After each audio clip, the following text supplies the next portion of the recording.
Greetings, I'm Naila Chaudhry, Chief Executive Officer, Lotus Credit and Pillars for Dignity. I'm also the Director of Global Partnership for FSUN. We are co-hosting today's program with two amazing inspirational leaders, Janet Salazar, who is the permanent representative of United Nations and President Foundation for the Support of the United Nations. With us, we also have Emmanuel C. Perlman, who's the founder and CEO of Destination Peace, and he is also a global peace builder. Today's panel is Voices of the Unsung Heroes Rising Above the Stigma, is a deep tribute to those who mustered their will to survive amidst the depth of their sufferings, to those heroes who rose above the muck like a lotus, who turned mental, physical, life-threatening situations into resilience, strength, courage to rise up and radiate into the world. The strongest message that will sustain our sisters, our daughters in peril, is that we hear you, we are listening to you. Help is on its way. We need to draw assurance, motivation, inspiration, support, empathy, and caring for each other. Pillars for Dignity and Lotus Credit has partnered with FSUN and Destination Peace to support, empower the underrepresented women and girls who face social and economic challenges by building pillars and pathways to training in survival skills, life skills, empowerment, and improved health and wellness. We strive to help these women reach their full potential and let their light shine by reclaiming and restoring their dignity and self-esteem. The shadow pandemic is a term you must have heard lately of domestic violence against women and girls has been growing within homes around the world in the wake of COVID-19. Even before the pandemic, violence against women and girls, a gross human rights violation, impacted 1 in 3 women worldwide. UN Women has partnered with tech gurus like Google, Facebook, Amazon, Twitter to get the worldwide support to create awareness and address the shadow pandemic. We rise by lifting others. As responsible citizens, stopping gender-based violence starts with me and you. Today's heroes will be sharing their life stories without reservations, where some have faced near-death experiences and others have had near-death experiences through domestic violence. Let me give you a brief background of the first speaker, Ambika B. Sanjana. Ambika's natural flair for fashion and great creativity has over time become her greatest strength, passion, and her diverse profession coming from a highly creative cultural family background. Based in Mumbai, Bombay, Miami, and Los Angeles, Ambika's inspiration is drawn from these vibrant cities and rich cultures. With this wide range of experience and tremendous success, over the past decade, Ambika has become a highly sought-out celebrity stylist in Los Angeles, California. Her work has been featured in numerous international published magazines, editorials, styling for clients at red carpet events, designing custom wardrobe for countless celebrities. Ambika is a change maker who stands up for human rights, justice, and women's rights. Ambika, we welcome you to our program. We are so touched that you're sharing your story and coming out with your story for the first time. Know that as you tell your story, we hear you, we are with you, no matter what, we are listening to you, anything, whatever way you want to express yourself, we are with you. So I'll move on to the first question. Know that, Ambika, you're my hero. From the moment I know your story, I've been with you. Please share with us your journey, your darkest moment in your life, and how it has reshaped your present life, future, and how and who you are today. How has it shaped you up? So take your time. Well, Thank you, first of all, for having me as part of this panel. I think that it's so important for women to share their experiences. And actually, that's like a newfound realization for me. You know, for a long time, I was kept it a secret. I was ashamed. I didn't really talk about this. Just my nearest, like my family, my parents, and my brother, maybe a couple of friends knew what happened to me, but I was so embarrassed and like scared to talk about it. So today is actually the first time I'm ever really talking to people other than my family about it and sharing my story. And the reason for it is because I really believe that if I'm able to share my story, maybe if it helps one woman, then I feel like my job is done. You know what I mean? Like I really truly believe that. One of the I was in a relationship for 8 years with somebody I loved very dearly. Uh, he wasn't from my culture. He was from a different culture. You know, I fought for the love. I said this is the person I want to be with, and I sacrificed a lot to be in that relationship.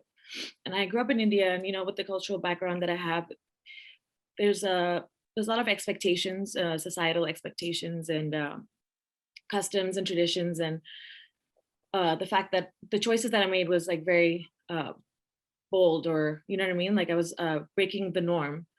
Uh, I was in a relationship with this person for 8 years, and he had two children, which I helped raise.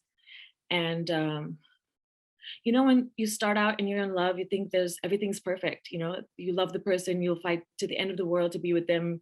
You're together and you're a team. That was my family, you know. And it starts out with a small instance where he grabs your hand, and then it escalates, you know, and then you say, oh no, it's not a big deal, he was just mad. And then the next time it's worse and worse and worse.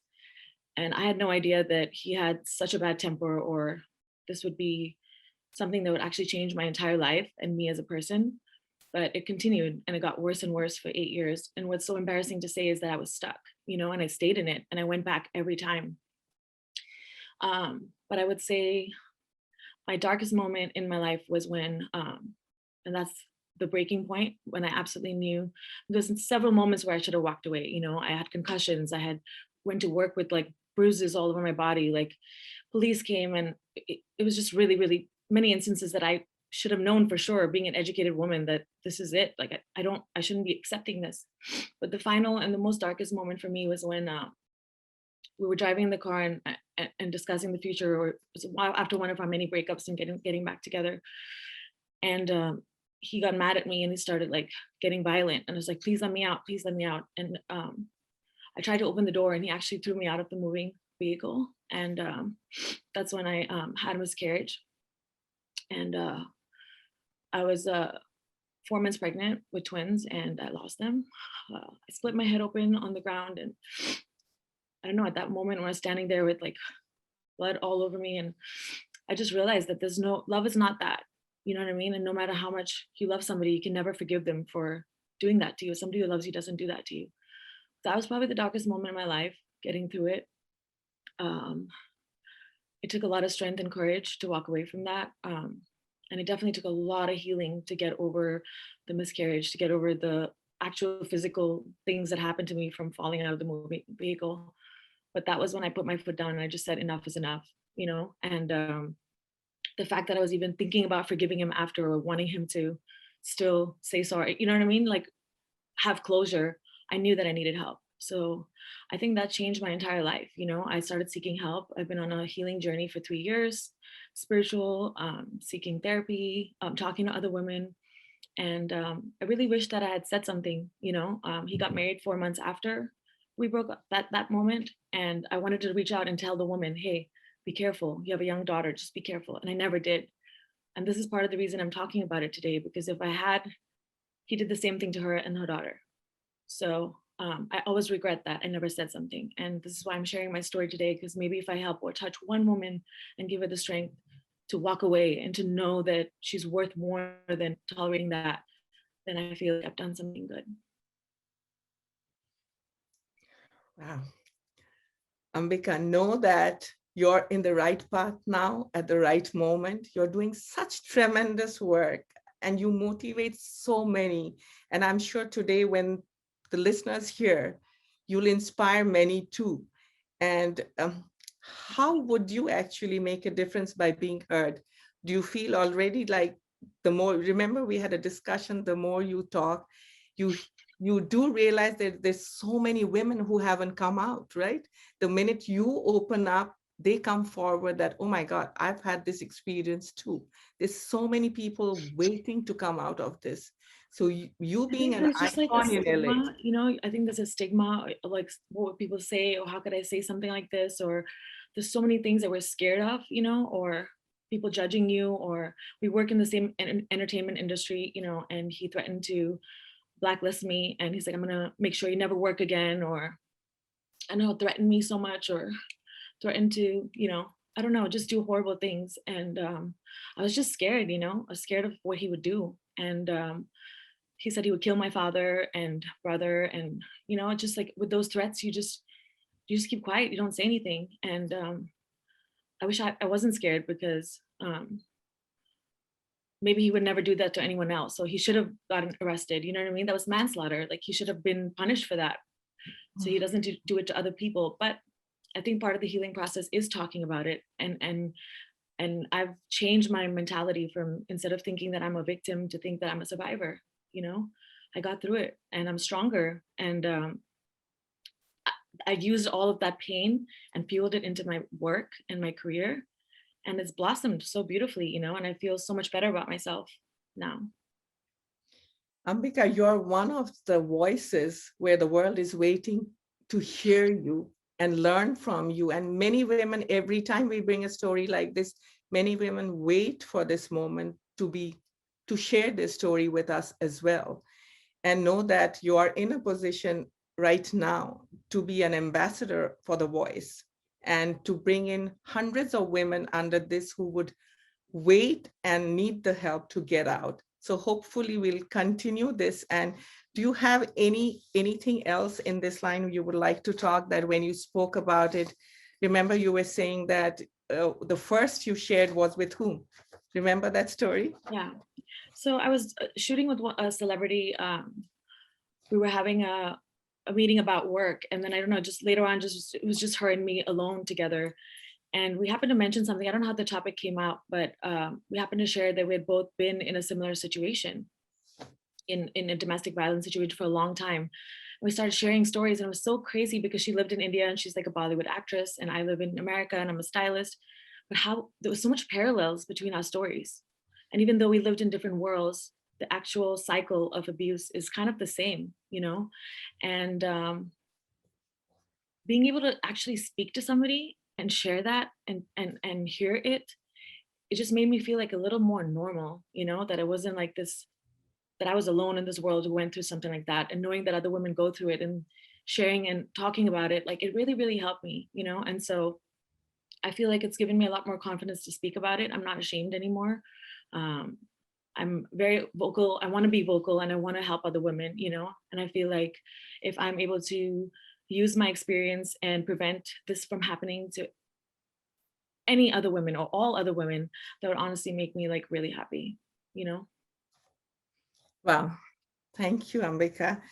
Uh, Yes. Honestly, like I hear you more than anything, because I've been in a similar situation where I kept quiet, but I realized the strength of it when you come out, that when we forget that it's not that it's only people who are underserved, but people who are doing well, who cannot even, for the reason of the social situation and the social platform, cannot open their mouth. But the minute you come out, hundreds of your friends are also being in this situation. But I'm so grateful that you're sharing your story with us today. Thank you. So I would move to saying that if you have a bucket list now that you're in a different path, to get done or accomplish which you feel in your lifetime, what would be the main three? And would you kindly share with us? I think definitely on top of that bucket list would be, um, if I could be an ambassador to normalize talking about it, you know, normalize talking about domestic violence. There's so much stigma, especially in families, especially in different cultures, like in the Middle East, in India, in a lot of Asian cultures. It's almost like accepted, you know, when it happens, your parents tell you, oh, don't say anything, you know, just accept it. Like, I think that if we normalize it, talking about it, and our families actually support us instead of turning a blind eye to it. I think that it would give women a much safer place, you know, in the world. So I definitely would love to start conversations about educating families, more than women, just educating families about it's okay if it happens, you know what I mean? And then you're supposed to be there for the person who goes through it, as opposed to like disowning them or shunning them or shutting them up, you know? I think education too is like really important. Education about financial freedom. I feel like a lot of women are stuck in the situation mostly because financially they're tied and they don't have a way or a means or even an idea as to how they would start alone. So I think I would love to educate women about financial freedom and how important it is to always have money put away or always have a safety or a backup plan. God forbid anything were to happen to you, you know? And I know it's kind of like a really huge dream, but you know how we have like the police or the FBI or the CIA or like these global organizations that police. I would just, it's very idealistic, but I wish there was one that would protect women, you know, that would come in and extract women from situations that because police come and they do stuff, but it doesn't really help. You know what I mean? So I wish that I would able to start some type of agency globally that is like underground, that is able to come in and actually extract women from certain situations or help them. And then we rehabilitate them and have like a global database of like, you know, how you have like a database of felons, you know, we have one for domestic violence people. So you can look up, if you meet somebody and you want to get married to them, you can actually look up and see if they're listed. You know, it could be secret, it could be only women. But I think that if we have some system to track, you know, because most times once an abuser, always an abuser, you know, once I had gotten out of my situation, I went back into the past and talked to his previous relationships. It was the same thing always. But if there was some way I had known or done a background check, I would have found out and known. So I wish there was some kind of tracking system or, you know, some way that we could all as women support each other by saying, hey, I incurred this with this person and please be careful, you know? And so we know that this person has a history of violence. So. Totally agree. Wow. It's so, these points are so important. And when you said it's your dream, every journey starts with a dream. And I hope together we can go somewhere, because this is something we could think of as a platform. That's a fantastic idea. And honestly, Ambika, today is the beginning of a journey where I hope we'll be working and doing many projects together in supporting women and hearing them out and coming out with solutions. It's a systematic, like we have to put a change in the system. We have to bring the government, country process and procedures, and hopefully we'll be somewhere. Let's throw it out in the universe. And thank you so much, Ambika. Thank you for Thank you allowing for me to sharing share your this today. story. Thank you. Thank you. Janet, would you take it from here? Thank you. Ambika, I was just blown away by your story. So touched. And at the same time, I admire you. What an inspiring story. And, you know, the way you were able to just fight it off and be where you are right now, you know, that is an extraordinary story. And thank you for sharing that with us. And of course, Naila, thank you for bringing Ambika on board. The woman that I am going to introduce next is also quite an extraordinary soul, Nia Khan June. We have the privilege of having her join us today and share with us her story. Nia Khan and I have been friends for just a few months, actually, but the impact that she has made and the inspiration that she has created, you know, with us and with everybody else is just tremendous. And her story that she will be sharing with us today, I'm sure will also, you know, be a magnitude, like the impact would be in such a magnitude of tremendous inspiration, not only to women, but also, you know, to girls around the world who are aspiring to be leaders, such as the ladies we have here today. Nia Khan is the CEO and founder of Timeless Women of Wonder Africa, Timeless Conference, Timeless Foundation, and a few other businesses that are part of an ecosystem that she's creating in Africa, where she puts together collaborations with the highest level of the government, talk about presidents, first ladies, ministers, etc., across the continent of Africa. She, you know, through her platform, she puts all this together, all the players together to really zero in and focus on the issues that are really pressing to are calling for solutions in Africa. Her work transcends, you know, beyond countries. We have like 54 countries in the continent of Africa, I believe, and her work is structured in such a way that she really brings everybody together across industries, private sector, public sector, universities. And the most important thing really that has caught my own commitment to support Nia Khan full-heartedly and give her, you know, all the resources that she needed with the work that she does is that her work with Timeless has a very strong foundation when it comes to creating creating and structuring opportunities for women and youth. So these two very strong segments of our society, and of course, the reason why we're all in this conversations today is what, you know, primarily is Nia Khan's focus with everything that she does. And I'll let her talk more about all this briefly before she shares with us her story. But Nia Khan, I'll let you take it from here, of course, with the first question of, if you know, just share with us your journey, what has been the darkest moment in your life, and how have you, you know, victoriously emerged from that.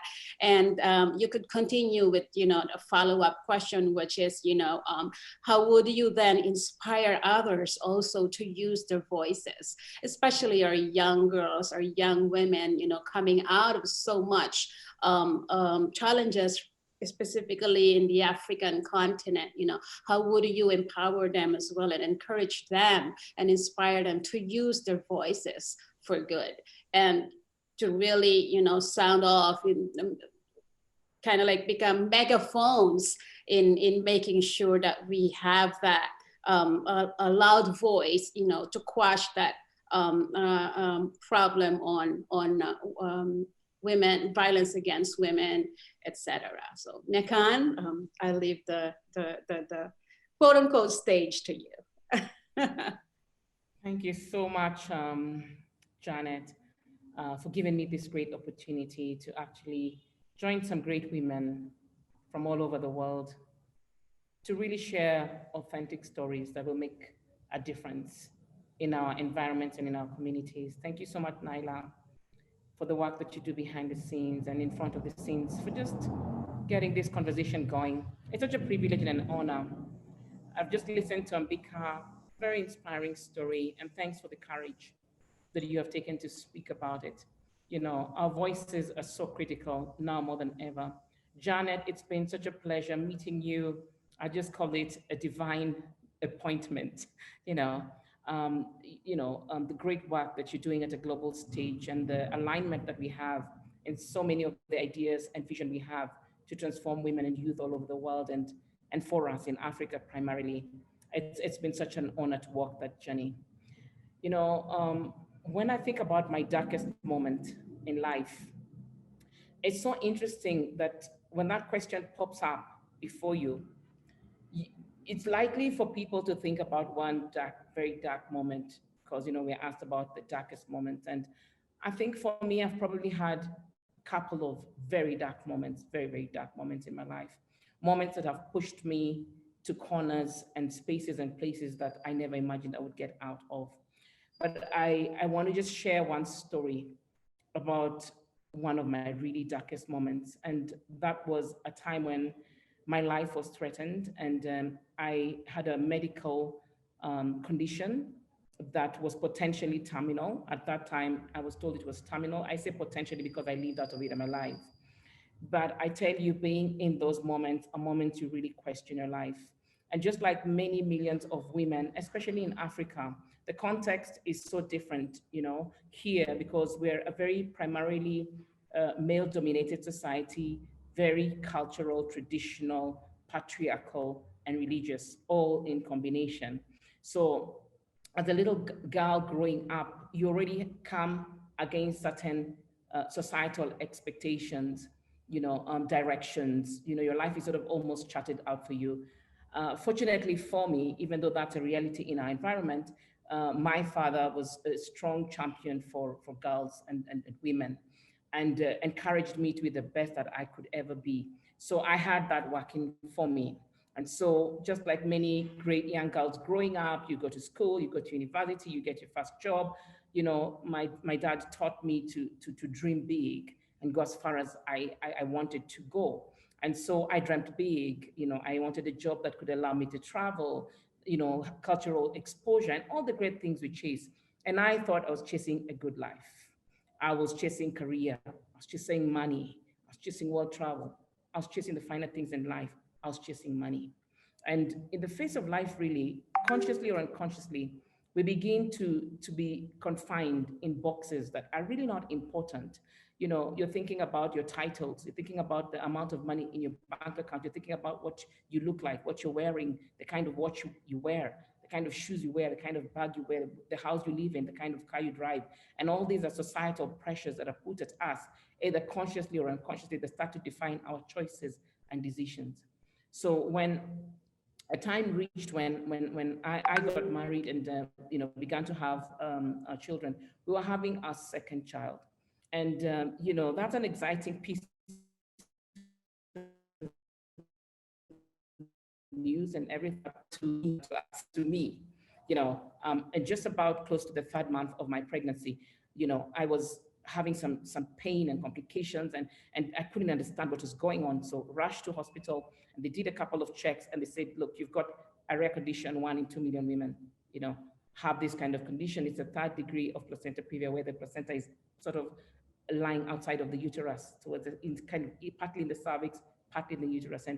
And really the challenge of that kind of condition is that the pregnancy is compromised, because blood flow, oxygen, food to the fetus is limited and compromised. So you're likely to have a child who's not fully formed and whose faculties are compromised, basically not an okay child. And if they make it at all, they told me that if the pregnancy got to 27 weeks, the baby would have a higher chance of leaving than me.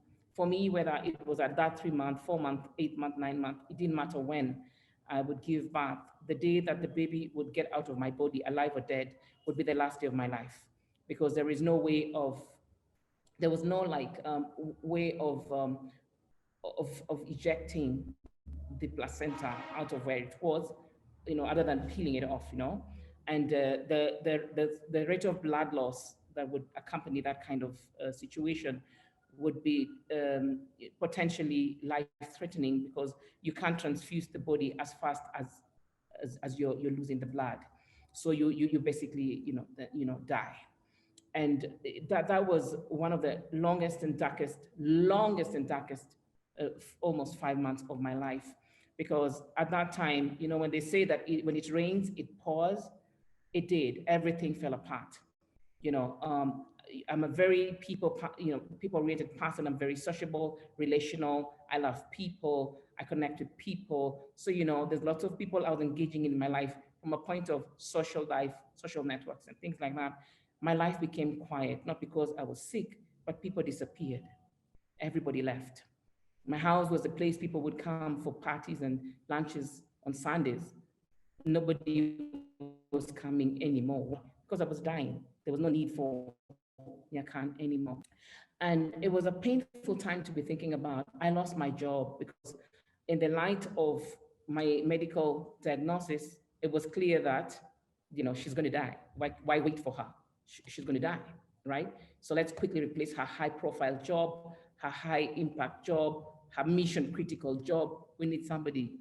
I lost my job while I was still fighting for my life. And in that phase, you're thinking about the people around you. People are telling you, Yakan, you need to write your will. And I'm thinking, what? And everything is closing in so fast. Just 1 minute, you are the bubbly, moving around, walking around person who's got a big dream. Things are happening, and suddenly you can't move. You're bedridden. You can't walk. Your bodily functions are things you're just wondering. You can't just kind of move, do things that you normally could do for yourself. You don't know what your life is going to look like tomorrow because you don't know if you'll be alive. The placenta was eroding day by day, so I was bleeding, in the process, and all these things were being compromised. And I began to think about my life. And you can't change your life. You can't do anything about it. You're just limited. And I began now to fight mentally, emotionally, and spiritually for my life. Literally, talking to myself, questioning what my life had been to that point. And I realized that our lives are really facades, really. They're not, there's lots of judgment around what we're choosing to do, what we're doing, whether it's religion, whether it's culture, tradition. There's an expectation of what you should be doing, which in the face of death is really irrelevant. You can't take your clothes with you, you can't take your money with you, you can't. What you're left to think about is, what has my life been to this point? What am I going to leave behind me when I die?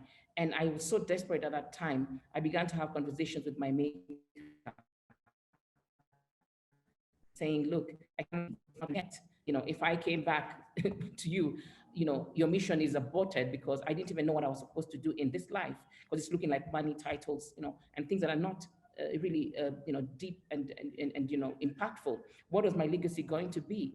And then if I hadn't even found out what I needed to be doing with my life, then it means that then I have also left the earth, an aborted project. So I began to negotiate with my maker and got a higher level to really believe in a higher power, really beyond what medical science, logic, biology was saying to me. Now that's a story for another day, and I lived. And my daughter lived. She's 16 now, brilliant, healthy, going to school, doing great things, multi-talented. I'm really grateful that both of us fought, because she fought inside and I was fighting inside and outside. And I overcame that challenge. But, looking at death in the eye is a time to question the whole meaning for your being.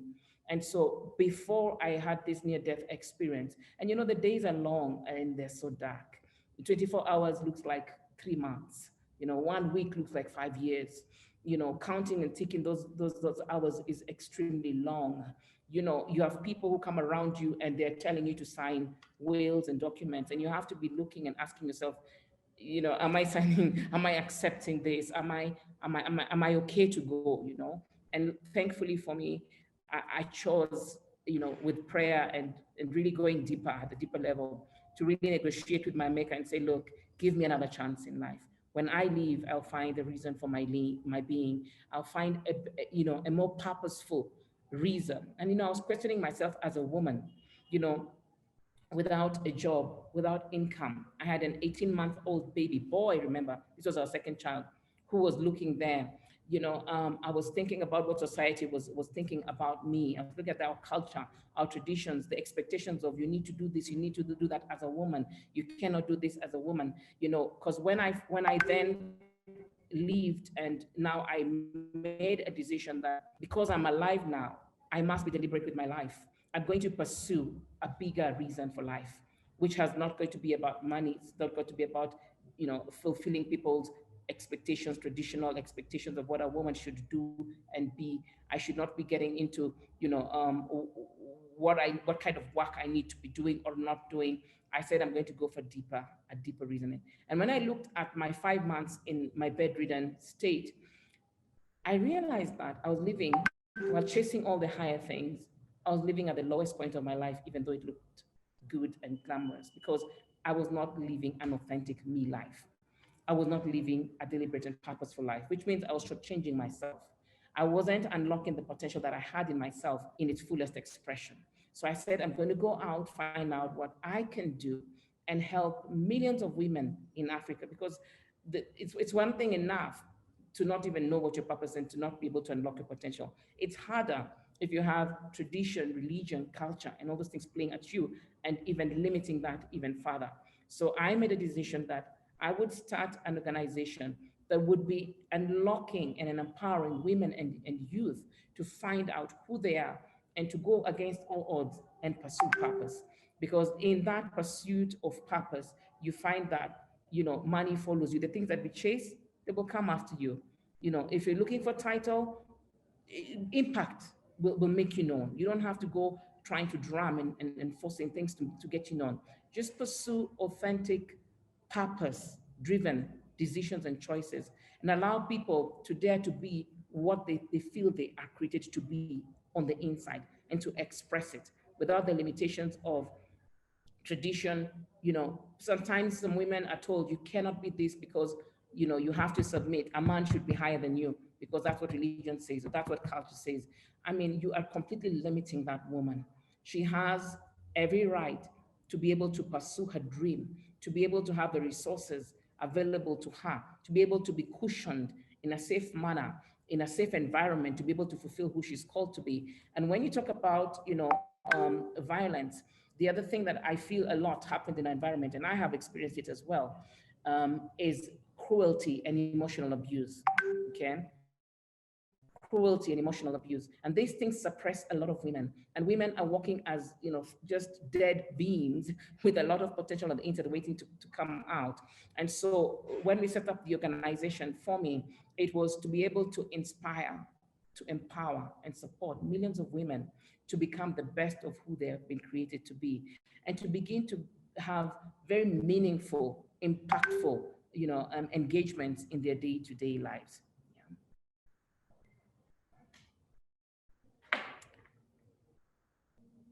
Yeah. You Yeah. So are.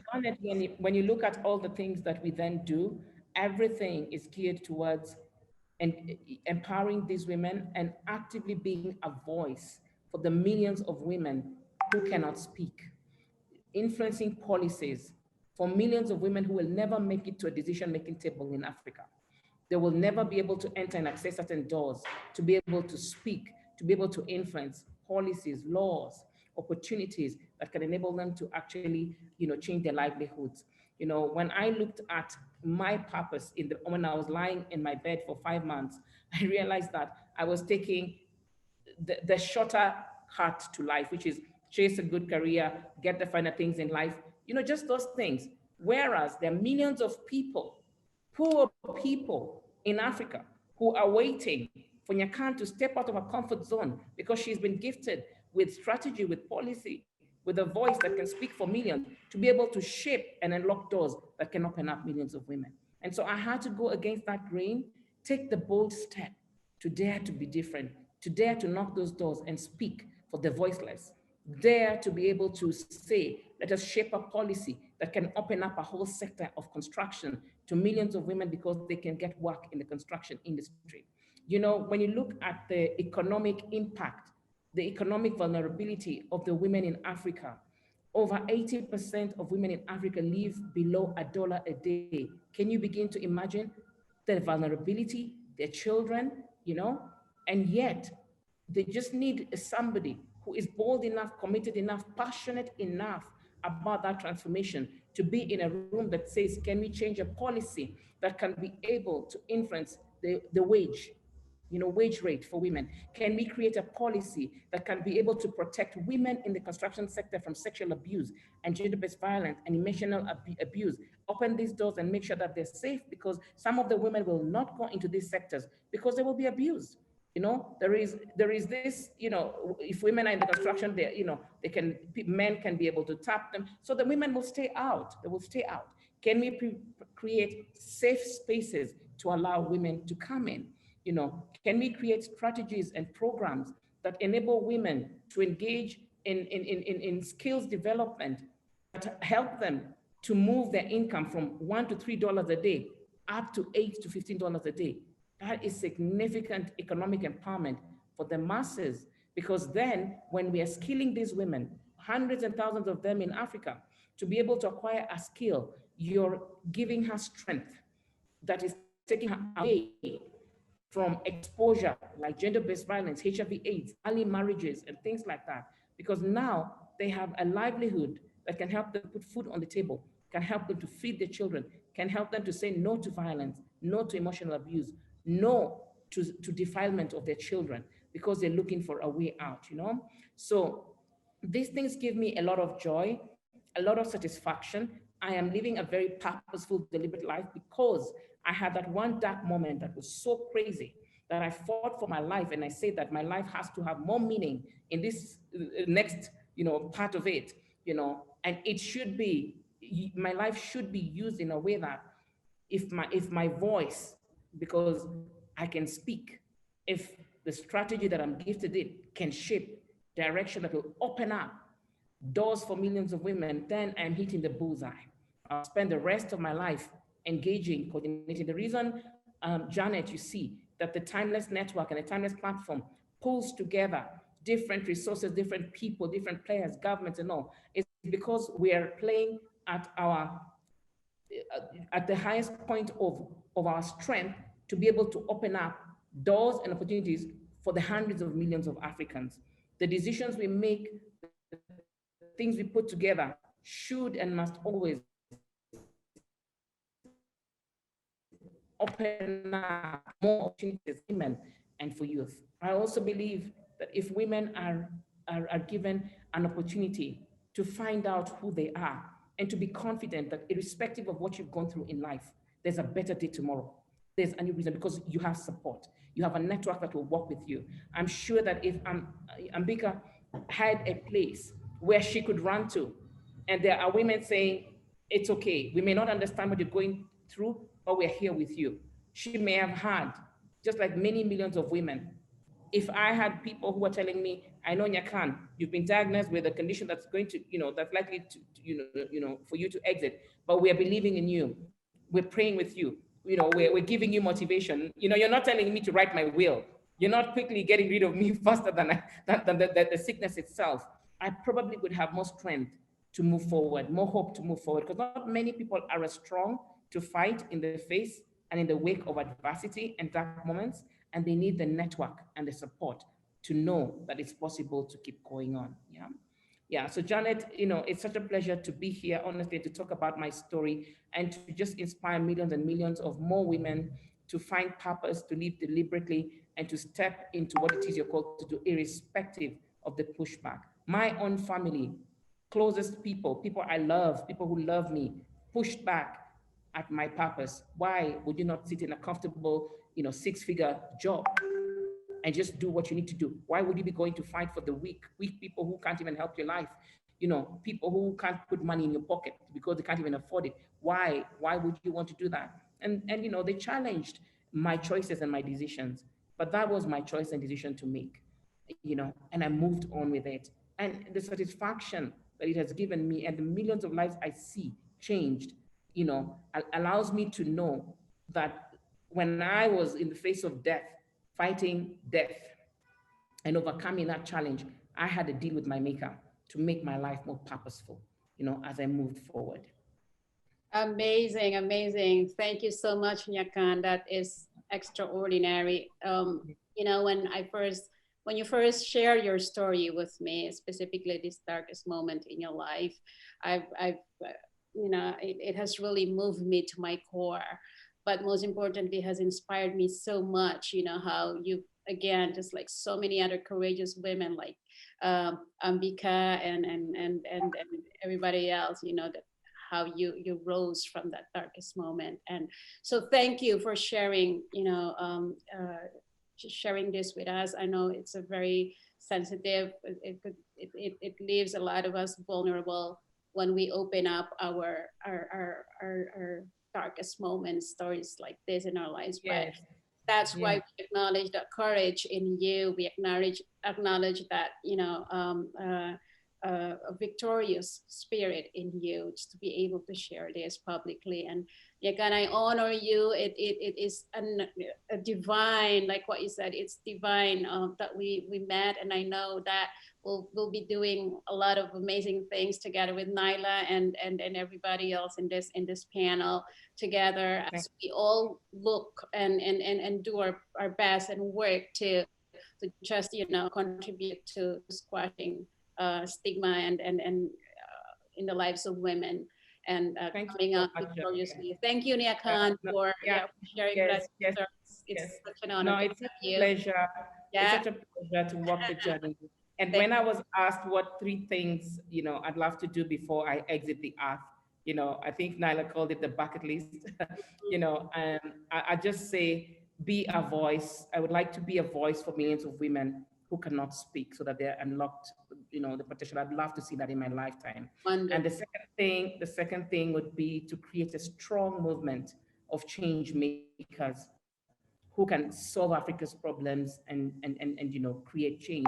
And the third thing for me would be to give love, to find love, to keep love for myself and millions of people in the world. Wonderful. Thank you. Thank you, Nekan. And with that, we conclude Nekan's session. And I am now, I have the honor and I am happy to hand you over our virtual stage, Manny. Thank you, Nekan. Thank you, Janet. Let me begin by saying how moved I was by Ambika and Nekan. You touch recesses of my soul that I didn't even know I had. And I am a man, and sometimes I have to be embarrassed because I am. And that shouldn't have to be. People need to rise above and be able to be that humanitarian self that everyone should strive to be. And I guess that would be on my bucket list. As a singer, I use an original universal musical language to resolve conflict, leading to global peace. Our next distinguished panelist is a singer who is bringing global awareness to a unique sign language that can assist abuse victims to inconspicuously alert others to call for help. Coral Campopiano is a dreamer who, after awakening, launches her dreams into a formidable reality. She is a staunch defender of honesty, integrity, and safeguarding the welfare of others. She discovered through music that she was able to change reality. Music saved her from a very painful childhood. She has been composing songs that purify her soul and replace pain and fear with new insights and self-awareness through original, innovative, transformative melodies. Through the power of music, Coral connected with other souls and helped them not to relapse into the re-experiencing of horrific trauma. She also provides reassurance and comfort. She took her dreams and initiated a global campaign that will make this a better and more benevolent world. For more information about Coral, please look her up and read her extensive bio. Coral, the first question is, describe the darkest moment in your life and how it reshaped your future and who you are today. Thank you, Manny. First off, I want to thank everyone for being here, from sharing your experiences. It's very motivating since the first lady spoke before, and I've been kind of going back and forth from crying. So I may shed a tear with you guys because it's very touching, everything we're hearing. And Manny, thank you so much for making me part of this. You know, I love you. You're a reference to me. Naila, same thing. Thank you so much. Thank you, all of you that are here. Janet, you know, I just met you, but I'm sure that you are part of this same soul that I'm seeing in Manny and in Naila. So I'm very happy to be here. You know, I was hearing all these stories. I have to say that my darkest moment was my entire childhood, I would say. I mean, it's not that I have like something especially happening to me, something really bad. It's just I grew up in this house with my two parents that are like really nice people, but they got into this war between each other. And we were 4 kids being, you know, in the presence of that constant war that will never end, right? That will leave us, make us, we would feel lonely, we would feel insecure, we would feel every day was a total uncertainty. I didn't know if I was coming back from school, who was going to be at home, if there was going to be any food for us. Not that we didn't have money, it's just like did anyone remember we're coming home? There were times that they were so involved in their own war that they didn't really pay attention to the needs that we had. So I wanted to bring a friend home, and I was thinking about it, like, if I bring a friend and then they start fighting like crazy people, and then I go back to school and my friend tells, corral parents are fighting like crazy. This is 30 years ago. This is not today that people get divorced and it's just like, okay, we're not really getting along. We go different ways. This is two people like killing each other because divorcing was a hard thing to do. So they try to avoid it because of social things, economic reasons, many reasons that they put them in that place. But we were 4 kids looking at all that. I remember feeling I didn't want to be alive anymore. And I was a very young little soul that was very happy at some points in my day. And I was very sad in another moment. And the feeling were so strong. It was so hard to keep up. And luckily, in that entire war I discovered music. As you said before, I had a guitar and I started playing the guitar. I knew I had a voice because since I was 5, 6 years old, my mom would tell me, you can sing, sing for all of us. And people would be so happy when I was singing to my entire family. So I knew I had a voice, and I was singing all the time to peace myself. I could see that when I was singing, I felt so much better. And then I discovered the guitar, and I discovered music very deeply. And I discovered that I can play stuff and I could make up, I could write songs. And that became such a trip for me. And I always think, right, like how education is so important, because I could heal myself through music because I had a guitar close to me, because I had a home that even, in this crazy times that I'm telling you, I could sleep somewhere, I could eat somewhere, and I had, the needs to pick up a guitar and to find my inspiration. I think that lots of childs there around in the world right now that they are suffering from things, and they don't have the sources to find that little inspiration that can take them out from that sad reality that they are living. I was a sad kid. My face, I see pictures of me and my eyes are like this. I felt so bad that I didn't know what these 2 people were doing. These 2 people were my parents. And I was like, why do they treat each other like this? Why do they have us? Why are they giving us this movie every single day? Why don't they do it on their own, somewhere else when we're not around? It almost seemed like they wanted us to be present so they could have more of a thing, and we were suffering. And I could see it in my siblings too. We all found a thing that took us out from our reality. And for me, it was so important to find music. So the darkest point, I would say, was seeing 2 adults not respecting each other, not taking notice that they had 4 kids and we needed some help to live around. Because let me tell you something, I grew up being insecure. I grew up feeling lonely. I grew up feeling vulnerable. People would tell me how good you sing, how good you do, how good. And I would never believe it because I couldn't believe in myself, because I didn't have a foundation, because I felt lonely my entire childhood. And what a kid needs, I see it with my kids today, the reassurance, being there, having a place, having a plate, having a hug, not showing them the bad sides of life, because they're going to have time enough to see it.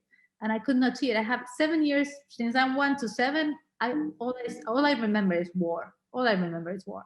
So through music, it changed me. It reshaped me. It made me feel strong. It made me feel like I had a voice. It made me feel a human being. It gave me the personality I needed to have. I was me. I didn't need anybody else. I was me. I had my music. I had my songs. I could see how my songs relate to other people, how people would feel good through my songs. I felt useful for the first time in my life. And that was a great feeling, because I felt happy, I felt useful. I didn't feel like I was bothering anyone. Like in my house, I felt like I was bothering these 2 people that couldn't find each other. I couldn't get to relate to one another. And we were bothering them in their war, right? And they are great people. They didn't know how to do it. But for the first time, I just felt me. I felt a human being on my own, and I felt like people value me. I was someone. So I took that tool everywhere I went. then I left my country. I healed when I left my country. I left my family. I left all the stories behind me. I had to.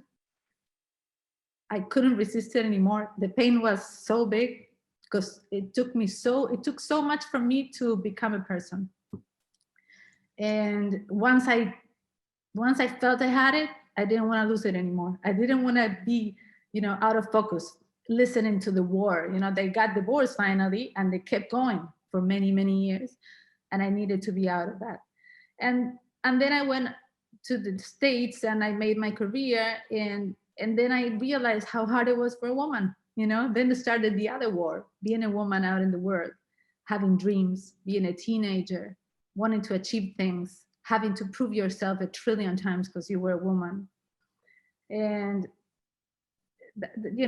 then I realized how important it was for me to be super strong. Like, I realized that my path just started it, that I had to, again, have all the strength I needed to be a singer-songwriter, to be in this world alone, and to realize that I had to really be good and really good and really good at what I was. And that was what made my strongest and heaviest moment in my life, was to realize that I have to be so strong until my last day, right? Like, we cannot take it easy. We cannot be like, okay, it's done. No, it's never done. It's never done. As a kid that I didn't have a family, right? Like, I have a family, but I didn't have a home.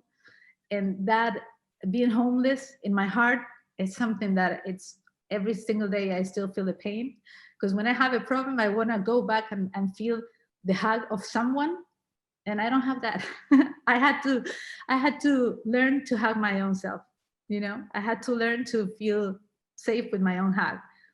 And then I realized that as a woman, I had to be very, very strong. And I felt the need of helping all those women that are like me. There's tons of people that grew up with, other problems that were much bigger than mine, but the feeling of loneliness and the feeling of not having a home, it's the same. So yeah, that was. Well, thank you, Coral, for sharing the song inside of your heart. It's very beautiful. Please inspire our listeners as to how they too can make a difference in their communities through your experiences. I think that the most important is to realize what's going on around us, right? Like, when we feel pain, when we feel vulnerable, we have to know that everyone around us might feel the same. And that we cannot go through life looking at it at our own body, at our own nose, I would say in Spanish, right? The pain we feel, the fears we have, the vulnerable we are, everyone feels like this. And there's always people that are suffering much more than we are. And there's someone that can always use our help through a song, through a moment, through a hug, through just looking at somebody's eyes and ask if you need any help. When I started feeling like this through my life, I have to say that this past 2 years, things have changed a lot for women, in the sense of, like, we can speak. We have, this that we're doing today, maybe we couldn't do before. The stories we were, Ambika was sharing with us, we couldn't say it like out loud. We will feel awkward with ourselves. We wouldn't feel like strong. And now we feel strong. I would say that in this campaign that I'm doing right now, for the Signal for Help that we're going to talk later, but what I did, I sat down with myself and I said, okay, what do I have that somebody else doesn't have that can help all those people that don't have it? Okay, I'm a singer, I'm well known, I have plenty of famous friends, I have plenty of reference people that could use their voices, and they are going to be heard more than any other, more than a lot of other people. So I think first thing we have to do is stop thinking just for ourselves. We have to know that this is, we are a world of people that need to be hugged, that need to be loved, that as Nyakan was saying before, I'm very much like that, like, I think that the important things in life are the inside, our hug, our being there for somebody else. It's not the money. We need to live and all that stuff, but we have to go deeper. We have to touch people's souls. We have to go to their inner, beauty. We have to look for that smile that will make you can leave somebody happy for the rest of the day just for, you know, lending a hand. So I think that everyone that has a chance, as I did, if you feel like you have connections, if you feel like you have a voice, if you can call a TV channel, I'm just saying it with my example, but it got to a point where I was like, okay, am I only gonna use my TV possibilities, my newspaper possibilities, my fans possibilities, just for them to listen into my music? And I felt so little. I felt so selfish. You know, I thought of it and I was like, am I only using my resources for my own sake? And while the world is going through all that we're going through, while women are suffering the way I did already. And I started thinking, no, you know, I have to really step up for my own self and share what I have and use all those things. It took me 20 years of a career to put up that, for example, the campaign I did and the video I did and all the people I put in the video. I used 20 years and people that I called and they wouldn't pay attention, and I exposed myself just to get this out. But I think that if you have a little something that somebody else doesn't have, I can help a lot of people, you have to use it. You have to go to sleep at night knowing you did your best to help somebody else than yourself. Coral, could you explain the life-saving signaling gesture you are promoting to rescue individuals in abusive situations? Yes. In the pandemic, when the pandemic started, I saw this video coming from Canada of the signal for help, which is this. And it was a sign that they invented it in Canada for when you were in the pandemic and you had your aggressor living with you and you were a victim of domestic violence, you could share your situation with someone you were on a phone call, right? That's we're having right now. So I would be talking to you about the sky, oh, it's beautiful, the sun, blah, blah, blah, blah. And I would do this and you will know that I was going through domestic violence. The first thing I did is calling, as I said before, all my friends. I wrote a song that talks about, you know, the pain and coming out of a painful situation that is called Fosforescente. In English, it's called Ghost. And I put up this song and this video and all my famous friends from Argentina and from South America and lots of singers to sing this song and to do the signal in the entire video. So it got huge. It got huge. From one day to the other, I was in the corner of my room doing this campaign. I put press, and 20 minutes later, I had the press and the TV channels and the newspapers wanting to know more about this. So I took it so seriously because I saw the power of being a reference. I never, as I said before, I never did it for anything else than myself. You know, how little-minded we are, that I had all these sources and I know all these people and I only used it to get my music out. You know, it's so little. So when I saw the response, I started calling everyone. I'm also a lawyer, so I wrote, you know, like projects for the Senate to take this seriously, to make a law out of this. So this could be taken as a signal for help. So when you see the sign, you can help someone and to promote it. I wanted it to be promoted because in my country, every 24 hours, you have one woman is killed, right? Every 24 hours. Kids are disappearing constantly. This is South America. Argentina used to be a different kind of, you know, something outside from South America. But this is really South America. This is very, you know, domestic violence is something from every single day. We have people being killed every day, kids disappearing every day, women disappearing every single day.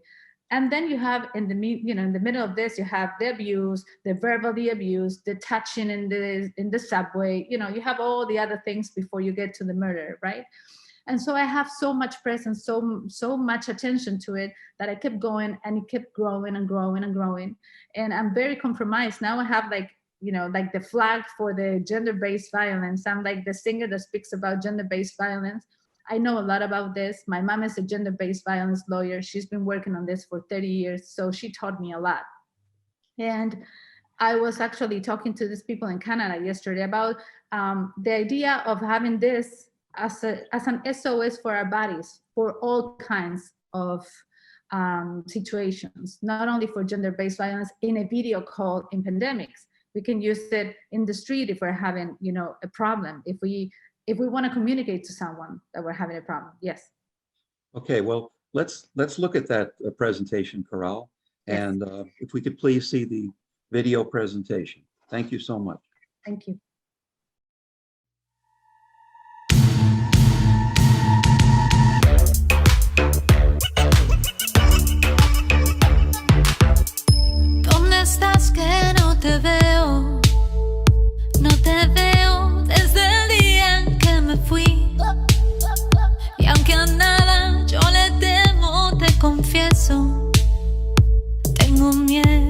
ya no pienses en mí.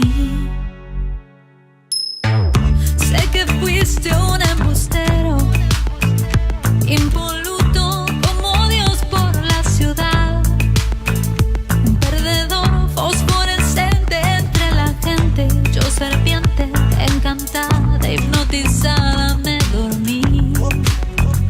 Entregué mi alma al diablo y no lo vi. Oh, ay, ay, oh, vuelve a brillar el sol, quemando el cielo, subiendo el calor. Hoy sale el sol, te puedo ver mejor. Hoy sale el sol, vas a escuchar mi voz. Hoy sale el sol, vas a saber quién soy. Qué locura hay en mi mente, que te sueño y me despierto así, feliz. Me sacude, me sorprende, caigo en el lugar de siempre. No quererte y no poder dejarte ir. Oh, oh, oh, vuelve a brillar el sol, quemando el cielo, subiendo el calor. Hoy sale el sol, te puedo ver mejor. Hoy sale el sol, vas a escuchar mi voz. Hoy sale el sol, vas a saber quién soy.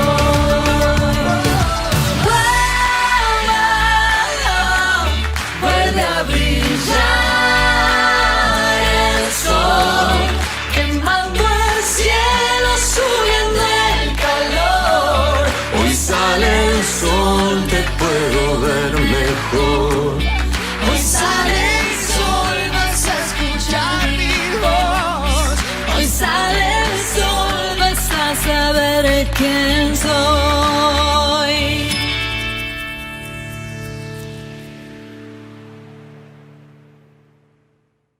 The United Nations estimates that around 385,000 babies are born each day around the world, 140 million a year. About half of these innocent, defenseless infants will become women, and without the help of concerned humanitarian advocates and trailblazing leaders like Janet Salazar and Naila Chowdhury, and the brave personal testimonies of Ambika's and Corral's surviving violence and abusive situations, Nia Khan's upward climb from her near-death experience, at least some of these children, as they grow into maturity, might escape abuse if they hear the inspiring stories from the survivors who broke the cycle of violence. Mark Twain once said, 20 years from now, you will be more disappointed by the things you did not do than by the ones you did do. If Mark Twain had lived to meet Janet, Naila, Ambika, Nia Khan, and Corral, he would not have been quoted today. The accomplished dreams and triumphant achievements of these individuals is happening right now. Thank you to all of you who made this liberating presentation accessible to others and who will now be inspired by your courage and example.